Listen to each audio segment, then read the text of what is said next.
Chapter 1: Rethinking Discipline. Discipline has been misunderstood for generations. Many of us were taught that discipline meant control, that a parent's job was to demand obedience, punish mistakes, and keep a tight grip. But that kind of discipline only teaches fear, not strength. True discipline teaches responsibility, patience, and self-control. It builds inner strength, not outward obedience. It helps a child understand how their actions affect others and how to make things right when they go wrong. Discipline is teaching, not punishment. The word discipline comes from the same root as disciple, which means to teach. Discipline is not about power, it is about guidance. It is helping a child learn to choose what is right, even when no one is watching. When a parent uses punishment to control behavior, the child learns to avoid getting caught.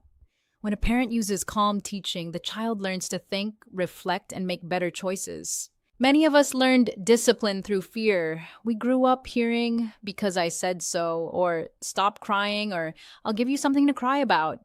These phrases shut down emotions and teach children that their feelings are not welcome. Real discipline creates the opposite effect. It opens a safe space for learning. When we guide instead of punish, we give children time to think. We allow them to practice self-control. We help them connect their actions to outcomes in a calm, meaningful way. Discipline is not about making a child feel bad. It is about helping them feel capable. A child who learns through calm guidance begins to regulate themselves. They learn to pause before reacting, to notice the feelings of others, and to take responsibility.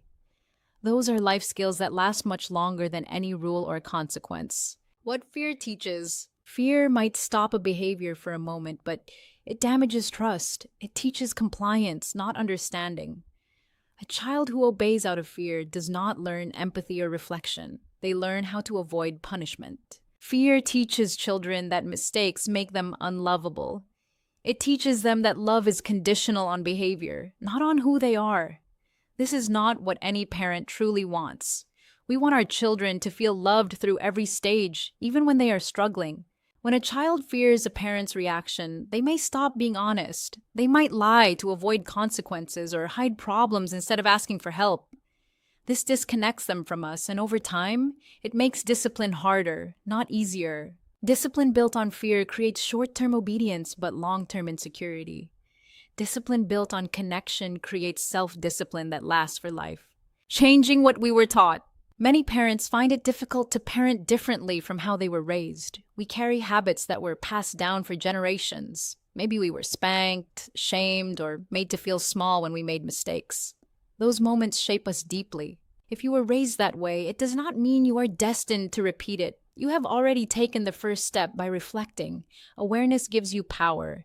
You can decide that the cycle ends with you. When we know better, we do better. We can choose to build relationships that teach instead of control. That choice does not erase the past, but it can heal it. Gentle parenting is not weak parenting. It requires more patience, more emotional control, and more awareness than traditional discipline ever did. It means regulating your own emotions before guiding your child's. It means modeling calm instead of demanding it. That is real strength. Discipline through connection. Compassionate discipline means staying calm enough to see what is happening beneath the behavior. Every action a child takes communicates something. Sometimes they are tired, sometimes they feel unseen or powerless, sometimes they just want to know where the boundary really is. Connection is the foundation of discipline. When children feel loved, respected, and understood, they begin to regulate themselves because they care about the relationship. They want to do well for someone who treats them with kindness. To build connection during discipline. Speak calmly and clearly even when correcting. Get on your child's level physically and emotionally. Offer empathy before instruction. Be consistent but gentle.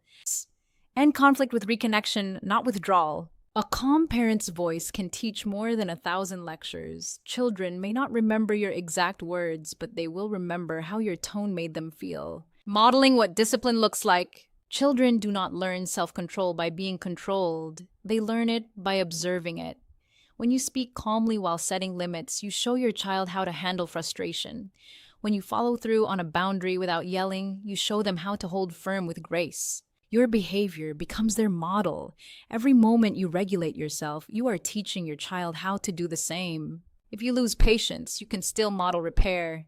You can say, I got angry and that was not fair to you. I am sorry. I'm going to take a breath and try again. That simple act of honesty teaches accountability far more powerfully than any punishment could. Children who see their parents apologize learn that mistakes do not erase love. They learn that repair is always possible. Practical examples of teaching discipline. If your child refuses to clean up their toys instead of shouting, try this. I see that you don't want to stop playing. It is hard when we have to stop having fun, but we always clean up before bed. Let's do it together for 5 minutes and then we can read your favorite story.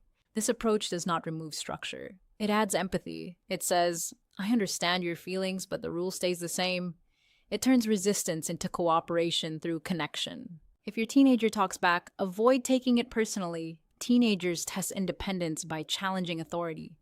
Instead of saying, do not talk to me like that, you might say, you sound upset. I want to understand what is bothering you, but I need you to speak respectfully. You are still holding the boundary, but you are also inviting conversation. That combination builds trust instead of walls. The long-term view. The goal of discipline is not short-term obedience. It is long-term self-control. We are not just teaching our children to listen to us. We are teaching them to listen to their own inner voice, the one that says, I want to do what is right. The lessons we teach through patience and connection will outlast us. A child who learns through love will become an adult who leads with compassion. Discipline is not about getting through today's behavior. It is about building the foundation for tomorrow's character. When we guide with love, patience, and consistency, our children grow into strong, kind, and confident human beings. That is the true purpose of discipline.